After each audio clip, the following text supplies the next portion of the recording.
Hi, I'm Jim from Mercedes-Benz. I'm going to show you how to operate the exterior lighting switch in your vehicle.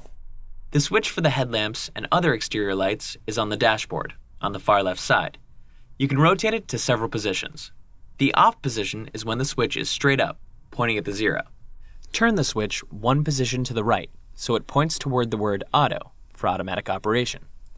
In this position, the headlamps turn on when sensors tell them to, like at dusk or as you enter a dark garage. Most of the time, you can leave the switch in this position. Turn the switch one more position to the right to illuminate the parking lamps and tail lamps.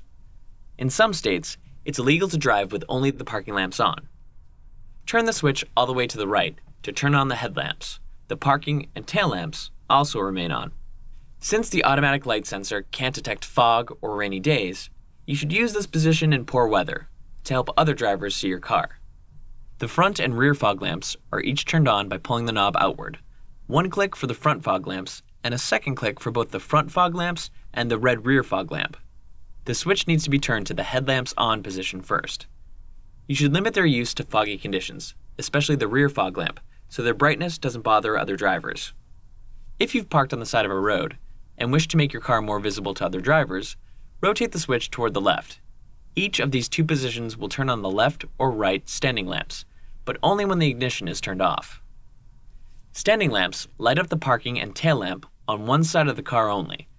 They use minimal battery power to help reveal your car on a dark road. Turn on whichever side is nearest to the traffic. If you have further questions, your Mercedes-Benz dealer will be happy to help. Thanks for watching.